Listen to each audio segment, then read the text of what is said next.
Generations, Australian agriculture has been central to Australia's prosperity. It's our vision that it remains this way into the future. We know that the smartest and most innovative farmers are the ones that are actively engaged in business planning, using professional services to complement their operations at the right time.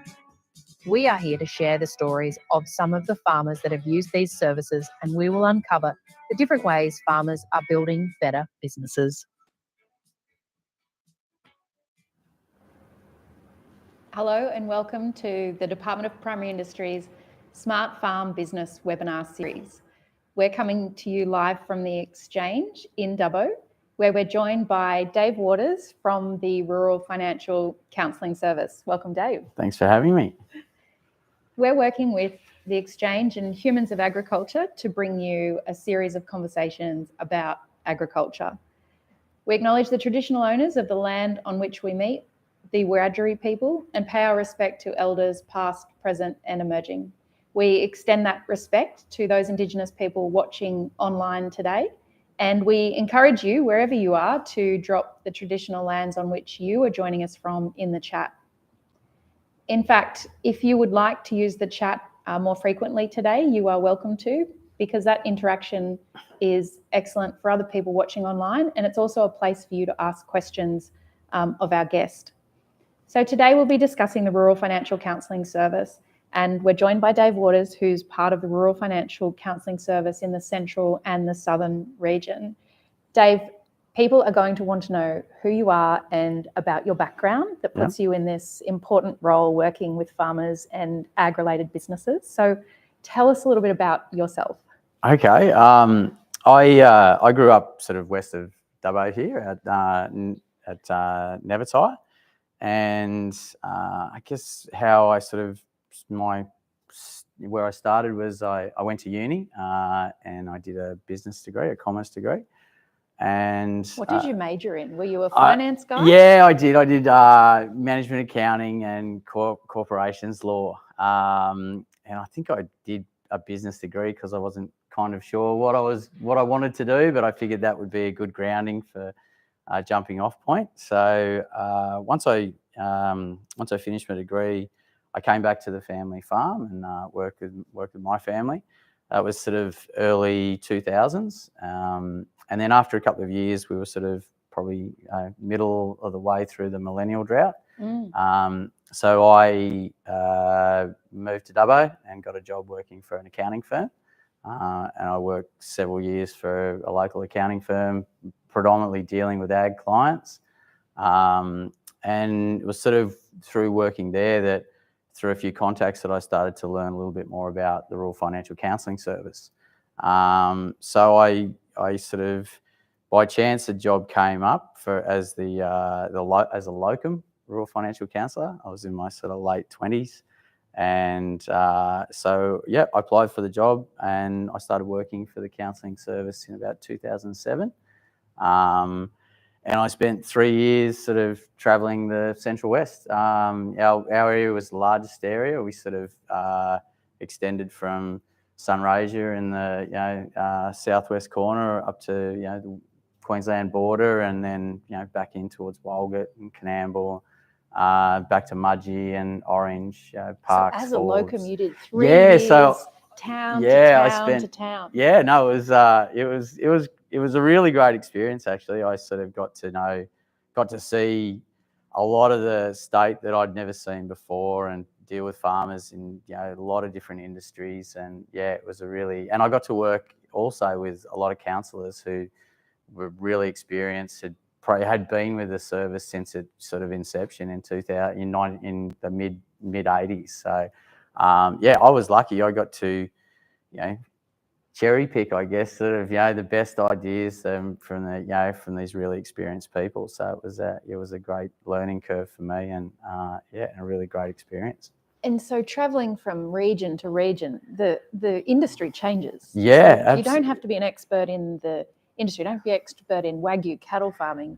You have to be an expert in what the Rural Financial Counselling Service provides. So what is that they provide? Oh, I think it's always sort of maintained, like it's the fundamentals of it are we're free confidential sort of service for farmers and ag-related enterprises. Trying to help people understand their financial position, trying to help them, develop new ideas, new options, plan for business models, access to, whatever funding or incentive programs are out there, and genuinely just trying to be a support service in terms of financial management for the farming community. Yeah. And is it rare to find a counsellor within the service that is really tied to agriculture, has a background in finance, has worked both as an accountant and worked as a farmer, and you're a farmer now in Mendooran? Yeah. No, is that rare, or are you one of many? Look, we all have, once you start to, talk to the counsellors in different regions, we all come from different backgrounds. I've sort of this is my second time at the counselling service. So I went into agribusiness banking in about 2012. So I had 5 years with the counselling service, and then a few years in agri banking, and then was a full-time farmer after that, until sort of the end of the last drought. And then by chance I was talking to my old boss, and he said, would you come back in a part-time capacity? And I'm still here 4 years later. So amazing. But the other counsellors, there's such a varied background. Some people have an agronomy background, or banking or finance, or there's a lot of some people have social work background as well as the finance aspect. But there's a lot of us that are also farmers as well.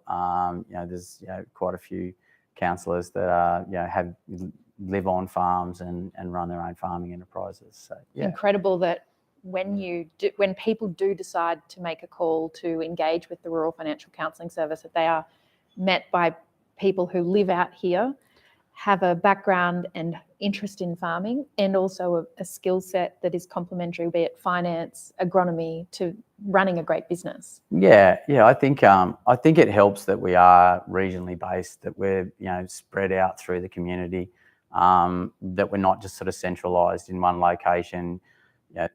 It gives you a better feel for what's happening in your local area. That it's if it hasn't rained, you're going through the same thing. So that sort of connection to community has always been really important and a really integral part of the success of the Rural Financial Counselling Service.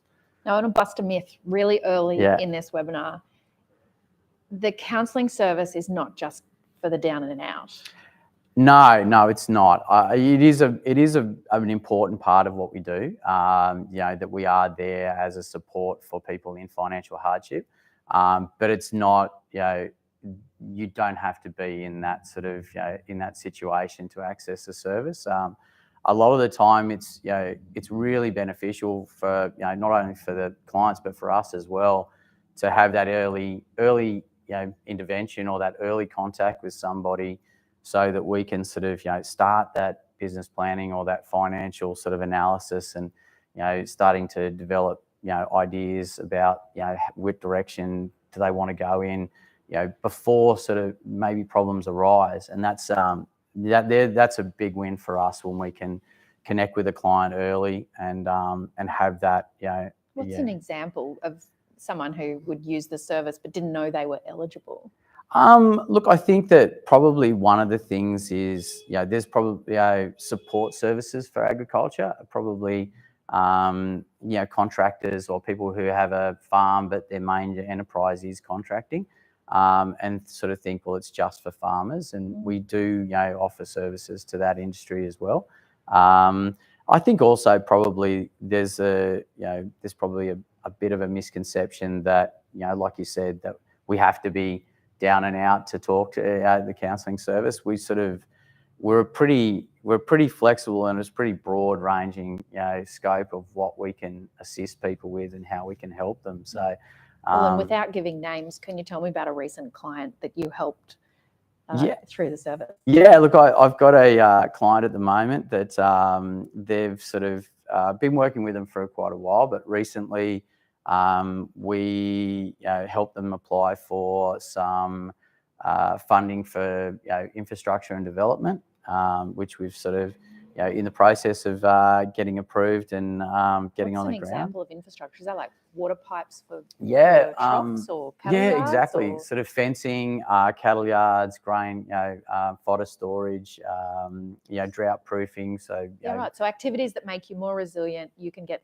absolutely government funding for. Yeah. There's some great programs out there, and I think that's also part of connecting with the counselling service, is that it's hard to know what's available, whether you're eligible, and we can sort of help you find out what you might be able to what you might be entitled to. So you could help a can farmer access. find the grant that might be applicable to them to get storage for feed for a drought, or maybe confinement feeding areas that make feeding in a drought more productive and efficient. So there's those sort of, you can almost do the finding so the farmer can do what they're good at. Yeah, I think it comes down to that whole, when we start to work with somebody, we start to identify, things that we think that they might be eligible for.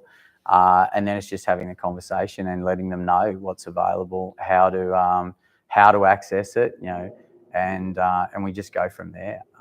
It's not it's a pretty relaxed sort of relationship between clients and the Rural Financial Counsellors. We're lucky that we are a free service and we can take the time to get to know our clients. We're not sort of not conscious of the fact that of billable hours or anything like that. So it sounds like a really genuine desire to help and an authentic service by people who live out here for people who live out here. Yeah, I think that comes from that sort of having people in their local communities, and you get that sense of sort of really wanting to help. And and look, it's a really rewarding role too, in the fact that there's a lot of job satisfaction in helping people and in your community.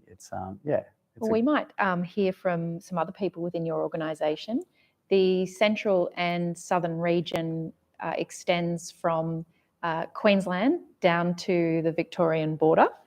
And while Dave's role sees him supporting farmers near his farm in Mendooran and in the Warrnambool region, we're going to hear from Susan Kelly and Kate Justin, who are based in the Dubbo and Mudgee area, and they're going to talk to the Rural Financial Counselling Service offerings that are available now. I'm Kate Justin and I'm the Rural Financial Counsellor for the Dubbo and Mudgee areas. I grew up on my family property in Scone, and after university went into NAB agribusiness. I then went into different sections of the bank, but I really found that my passion was working with farmers. So I believe that my farming background as well as my banking experience led me to become a Rural Financial Counsellor, and really enjoy what I do. I'm Susan Kelly. I'm the team leader for the Western region. The Rural Financial Counselling Service is a service that was put together to support farming families that are in hardship or at risk of hardship. Now it's also developed into a service that does assist small related enterprises. When the counselling service come into play, it was basically there to assist people that were dealing with the interest rate crisis that was happening in the 80s.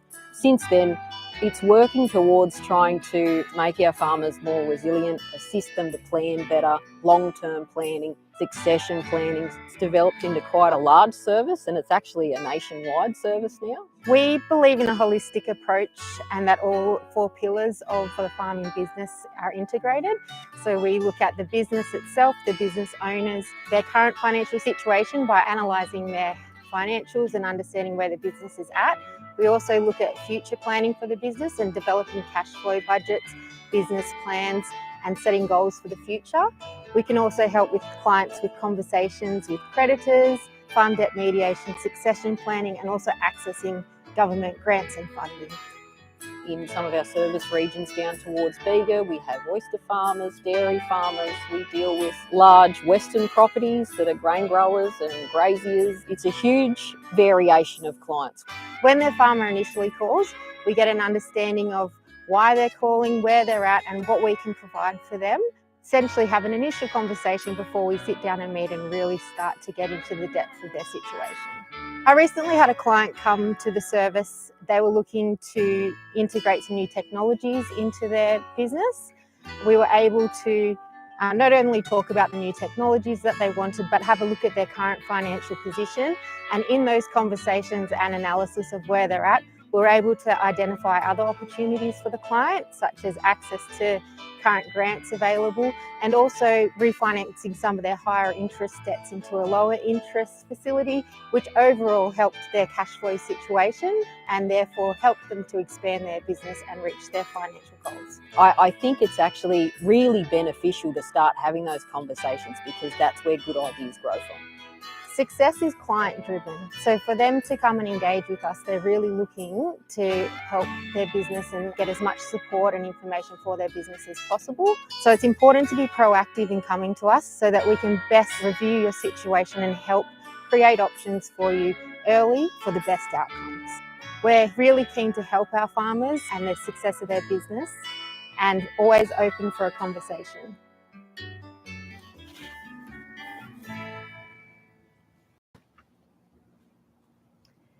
It was great to see Susan and Kate speaking about the service and the range of services they offer. I love the example that Kate gave about a client who came to them and said, I really want to implement some technology in my business. And they were able to help them navigate a grant, and also just making the decision, do I want to outlay this capital and spend the money? And what does that look like for the return on investment? I'm sort of keen to hear about any other examples of people who have come to you for support for those short one-off decisions that they make.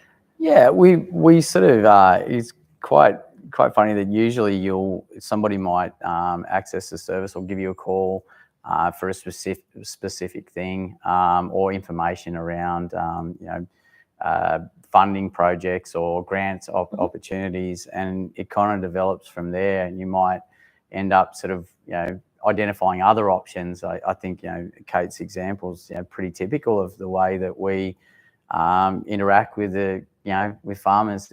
You can start and it's just a phone call, and then 2 and 3 years later you've moved on from just that initial information, providing information, to working with business, a full business plan and pre-succession planning and things like that. So yeah, it often has humble beginnings and develops over time. I think that's probably one of the best things about the way that we work with clients, is that it's fairly informal.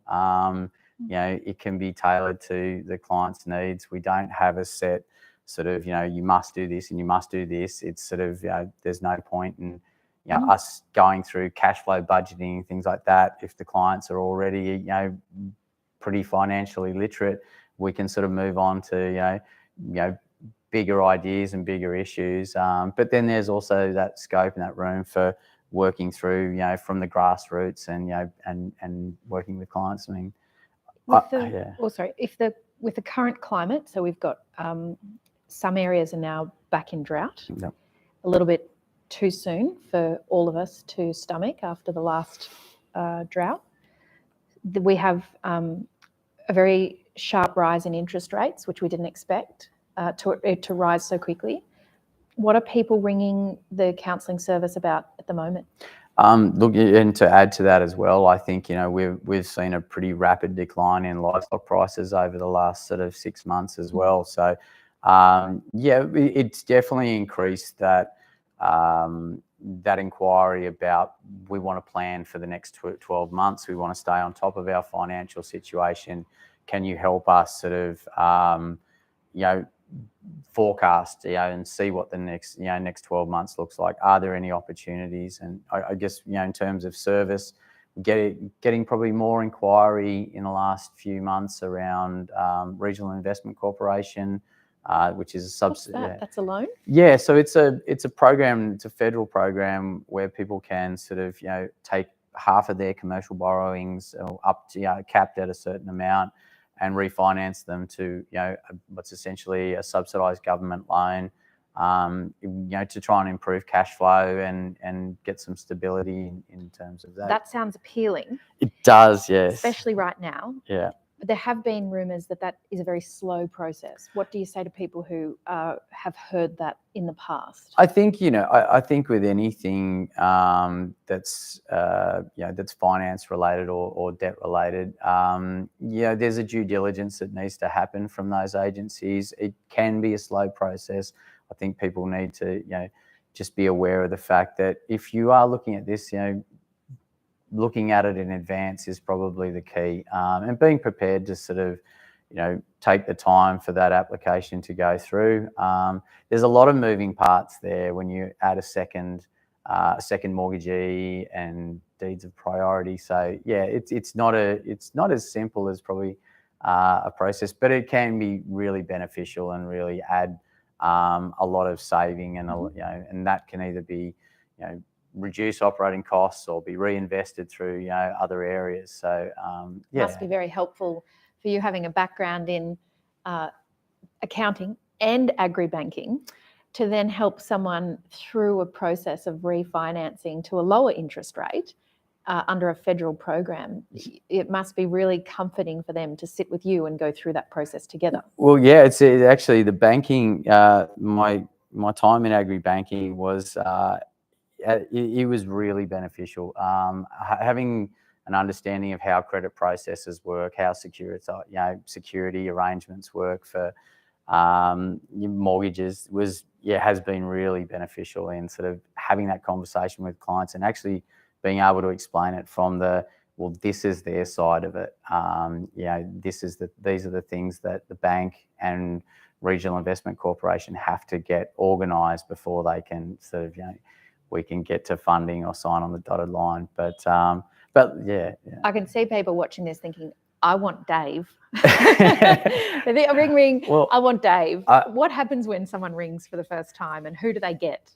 Look, we because we're such a big network and regionally based. If somebody wasn't sure how to connect with their rural financial counsellor, we have a 1-800 number that's manned at all the times, and they will find out where you are, put you in touch with the nearest counsellor to you. So it's a pretty. I've had a lot of people over the years who've said to me, like, I've had your number sitting on the fridge for 6 months, and I just didn't know how to, what was the right time to call. And I'd say if there's anybody out there who's in that situation, just pick up the phone, make the call, and we'll go from there. It's pretty. It's pretty relaxed. We like to try to take the time to get to know people and for them to get to know us. There's got to be a relationship of trust there, so that and I think that's really important. That when you're working with somebody in these in these areas, yeah. Well, to give people confidence of the quality, the calibre of counsellors who are across New South Wales, we should jump to one of our case studies. So we hit the road to Moree a couple of weeks ago, and we met with Bob from the Rural Financial Counselling Service. He has an equally impressive background, as do all our counsellors, and he's been working with farmers Ruth and Lyle on a couple of projects over a number of years, and we'll jump to that case study to have a look and hear from Bob, Ruth and Lyle. The Rural Financial Counselling Service, so it's been around for 40 years around Moree. It was founded in the mid-80s, 1985, it was formalised. It's on the back of the 80s drought where some of the banks were pretty brutal in the way they went about handling some of their accounts. I did the rural counselling job 1999 to 2006. At that time there was about 20 rural counsellors in New South Wales. A quick look today sees there's probably around 70 or 80. And they're in all the other states as well. We're a free service. Most importantly, we're confidential and we're independent. So we do not liaise with anybody else other than ourselves. I'm Ruth Ranger, and you're on Rosevale at the moment, our property. We've been on the farm for 38 years. It's over 100 years been in our family, so we're about the 4th generation now. I rang the Rural Financial Counselling Service for the first time when we were in a drought. I needed water forms to be filled in. If I asked our accountant, they would have cost me $1,000 to get filled in. They came out, we had a nice meal, the forms were done, they were emailed away, and we got our water grant through. And then we put 2 or 3 troughs in every paddock, and now we're drought proofed as far as water goes. We're here to basically help farmers that find themselves in financial difficulty, but not necessarily. You could be in a reasonably good financial position, but are looking for some guidance, perhaps succession planning, which we can accommodate and facilitate. Well, we had Bob out here, it was only about a month ago, and we talked about recession planning a lot. He gave us different ideas to think about. We're trying to work through that at the moment. I'm not just going to walk off the farm. I want to improve the land. I want to improve the fences for the next person. I want to leave my footprint on this place. We've sown 2,826 trees on this place and done 7 k's of fencing and 22 gates, so I'm not about to stop. Just this week, I've had 3 new clients, and it's only very, very early days. They're looking to change, and they're just not quite sure which path to take. So my role would be to help them look at all the different options, perhaps a couple they haven't thought of, and they can research and discover them and just see which path they want it to take. We've had Bob out here a few times. We've done future planning. With Bob's background in banking and things like that, it is absolutely fantastic to have him here. He has really talked into depth of how to do these sort of things. He really made sense of what was going on. We're open to everybody and anybody, so we will determine afterwards whether you become a long-term client of the counselling service. You may just be a transactional client and just access government assistance. But you'll have a friendly phone conversation with your counsellor. We will help wherever we can, and we can work that out as we go along.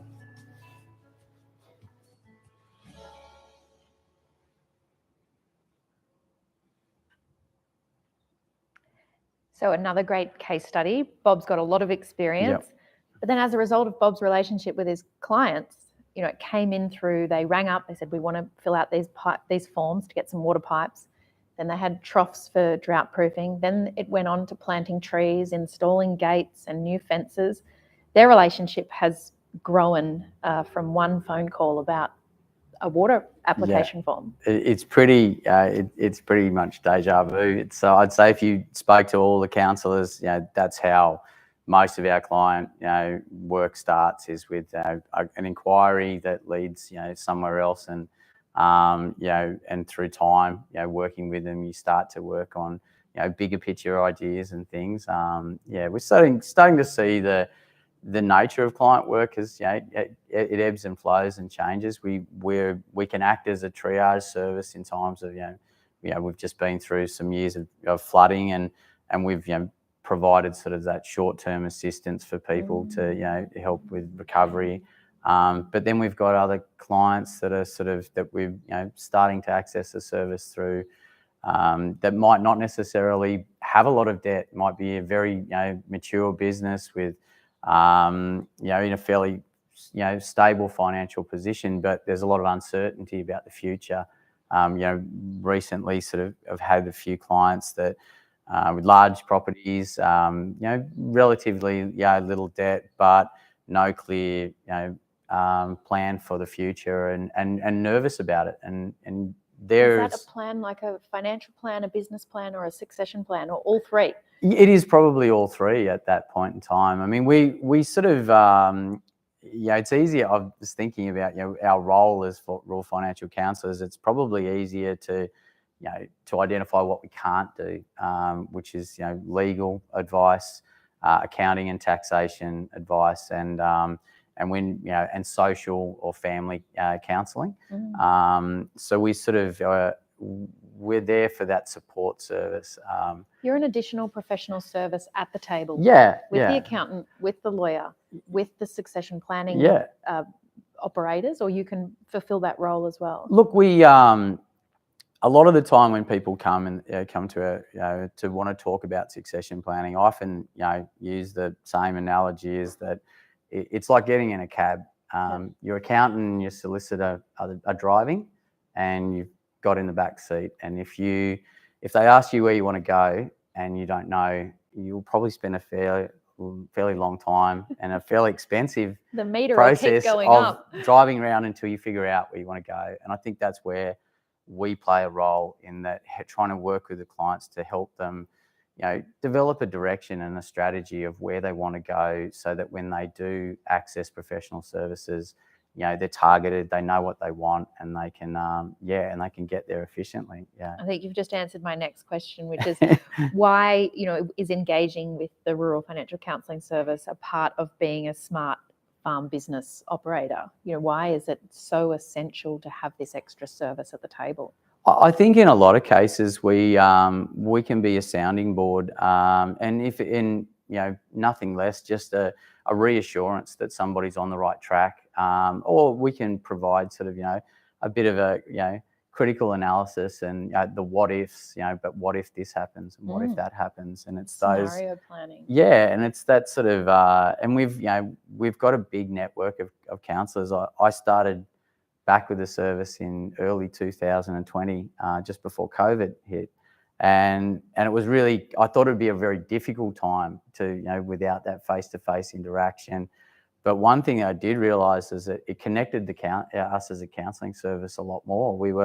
All of a sudden we were doing, virtual meetings, Teams and Zoom meetings, and the sharing of information amongst the counsellors themselves just went to another level. So someone might ring you for a problem, but that Susan in Dubbo has the answer, or has had a similar client before, and there can be confidential learnings, anonymous learnings, passed over to the next counsellor. Yeah, we sort of have that brains trust now, and we access it. I ring other counsellors and say, what do you, have you had a situation? What do you think about this? Is this the right way to go about it? And and through that, it's really, you sort of, you might have your local rural financial counsellor, but they're tapped into a much broader network of people with other skills in other areas, and it's a really One thing I've learned from being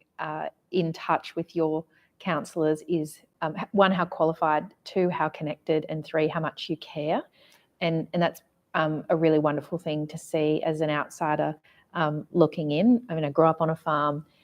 We've had transition from selling one farm, moving to new farms, but we also had transition in seeing, as my parents age, the succession without kids going home on the farm can be quite difficult. So I love how the services and the people involved in your business really helps people make big decisions at difficult times. Yeah, and I think we've got that flexibility. We can work with people in different industries at different stages of their business.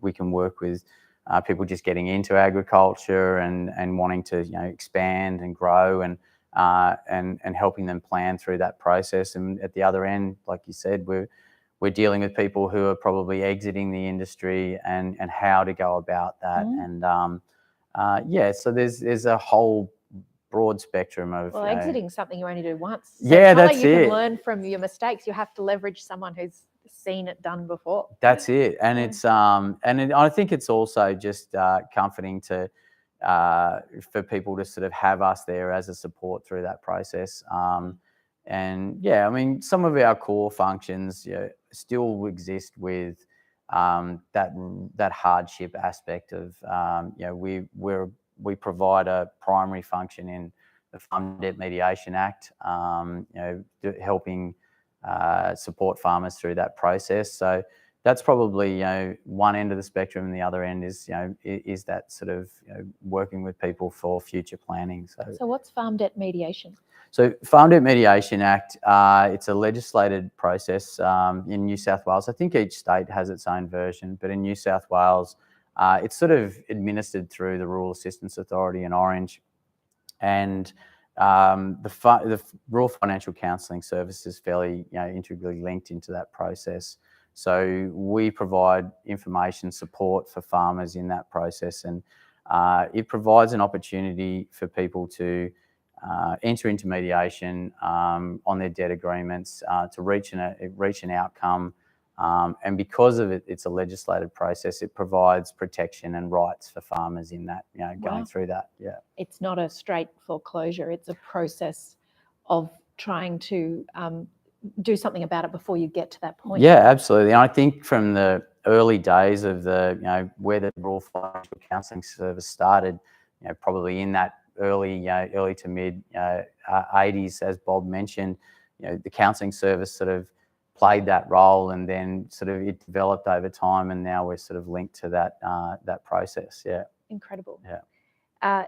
Now, I'd encourage anyone listening to add questions to the chat. I can see a couple coming in here, and I thought I would kick off with the first one in the chat, which is it's from someone who has a small business, but it's ag related. It's not an actual farm, and they're not a farmer, and they're asking, would you still be able to work with them? Yeah, we can still work with farm-related business, support industries. It's it's a space where we're probably more involved in the planning, developing sort of options, and just generally working with sort of future direction, and also always looking at opportunities. If there's a few grants out there, it's harder in that industry, in that space to access sort of funding. It's more targeted towards prime production enterprises. But yeah, look, we're always on the hunt for an opportunity for those. So like a contractor Yeah, sprayer, a business that supports farming. Yeah.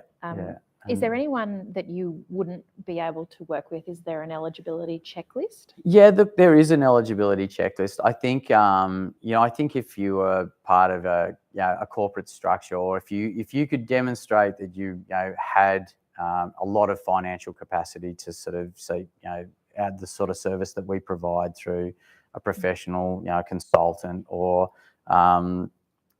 someone like that, then yes, there's sort of limitations. We are still, limited in the number of people we can help. So we do try to target, focus our attention on those people that really need it. But what about I've got here. I'm a service provider. I have a client who could really do with your help. Yeah. How can I refer them, or can I give you their number to call them? Yeah, look, it is one of those situations. Like we expect that if it's if your accountant or your solicitor, that they already have that relationship with them. So if they, more often than not, we'll give them our number and say tell them to give us a call. But in certain circumstances, yes, we will reach out to people if the need is there. That's excellent. Yeah. What advice, and this is not one of the questions from the chat, but what advice would you have for someone who's listening who is thinking, I really want my partner, my parents to go down this path? How do I convince them? Is there a strategy that you found has worked well for people? Connecting other members of the family. Look, I mean, I've used that example before of just leaving the number on the kitchen table or something like that. We will, more often than not, I mean, one of the families that I work with recently, I've been working with the parents for a long time, and we've sort of we've just sort of achieved a few goals working with them. But now they have a son who's gone out on his own, and he's always sort of been part of that family discussion. But now I'm working with him in an individual capacity in his own business. So there's that sort of intergenerational client, leading into other clients that we're starting to see now, which is really great, because we sort of, that does tend to tie things together so that you can, possibly be in a better position to facilitate family discussion and that around that. Yeah. I could see people texting the link to this chat and the link to the case studies to the family WhatsApp group or the family text message group, and just saying, dropping it in there. And I think because it's such an informal process, we really like to try and get to know clients, take time to understand their business, understand their family. We're pretty well positioned to sort of have those conversations, and then sometimes it takes time. You might not want to jump to that position too quickly if people don't feel ready, and more often than not, they'll lead the process and they'll say, I think we need to start thinking about this, and that's when we can say, okay, well, let's look at some options, and let's look at some strategies around how you approach and how you enter into that process. Another question here is, can you help us talk to the bank, or can you deal with them directly? And I know when I was borrowing money for the exchange, I took my accountant, this 6'5" man, to my meetings with the bank, and let him answer the questions about. I just found that that I was going to get a better outcome if I had someone beside me who was as confident as I was that my idea was going to work. Do you go to the bank? Yeah, look, we'll have meetings with clients and their bank manager. We'll help clients prepare for bank reviews or finance applications and help them compile the information that they need.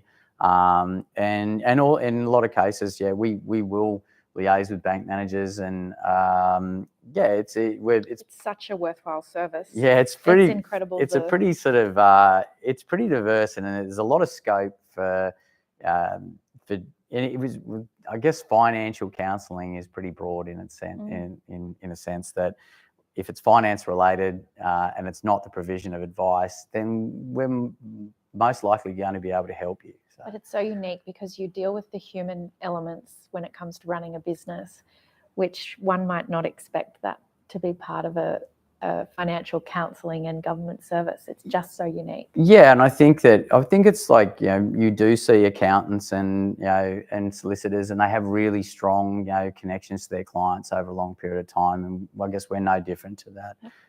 The people that we work with, and I guess ideally, if we're doing our job really well, we get to a point where they don't need us, and that's the best outcome for us, is that people sort of have the confidence to go away and say, well, I'm not going to need to talk to you anymore, but I'll come back if I've got any questions. And that's a really good outcome for us. Absolutely. I've got a few more questions, just the last ones.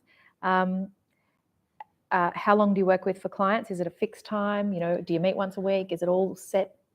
It's very flexible. We can, in the early stages, when there's sort of, when we're getting into things, we can have regular meetings and have a lot of interaction.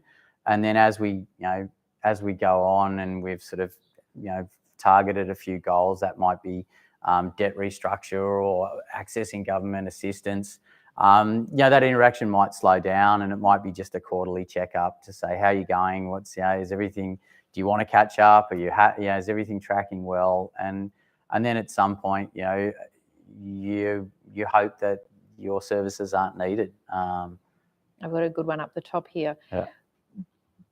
Do the Rural Financial Counselling Service have many interactions with farmers who are not in financial difficulty? So are there ways you can add value to a business that is viable or profitable? Yeah, I think that we do deal with businesses that are viable and profitable, but I guess there's part of our function is also to deal with hardship, but people who might be at risk of financial hardship. And I guess when we talk about succession planning, that lack of succession planning is a real risk to that farming operation, if left unattended or. So that client might be necessarily fairly financially stable, but there's risks. There's storm clouds on the horizon, and they're the sorts of people that we want to talk to and we want to interact with and get in front of. So to throw back to that example you gave earlier, there could be a farmer with 10,000 acres, low debt, but no succession plan, and everyone can see that with no succession plan, they are at risk of hardship. Yeah, absolutely. There's a risk there of that, that farming family, not being able to continue on the family farm that's been, as in Bob's sort of example, been owned in the family for 100 years, without that sort of planning, without that future direction, that's at risk, and that's a really sort of difficult thing for families if they, when that happens as well. Or two other examples. This week we've travelled to the North Coast for our future webinars, which is on ag tech and on the farm business resilience coaching program. And one viable business, blackberries, blueberries and raspberries, one of the risks to their business that could cause financial hardship is actually the varroa mite. And they've got bee boxes on their farm. So the interaction with the DPI, the coaches and the Rural Financial Counselling Service to say, what if scenarios, and what does that mean for us financially? Yeah, we deal with apiarists as well, and yeah, it's a really challenging, difficult time. Has been for the last 12 months, but recent outbreaks down in sort of areas of the Riverina, and it's a really sort of hard time for that industry, but the flow on effect to other industries is enormous. We've got clients that do pollination services, not just for maybe almonds, but then they'll go to cherries and stone fruit, and They're a service business within the ag sector within the that ag. you help. Yes, Yeah. so it's more extensive than I first realised when you start talking to these guys about what support service they provide to a whole range of other ag industries. Last question before I ask how people can contact the RFCS.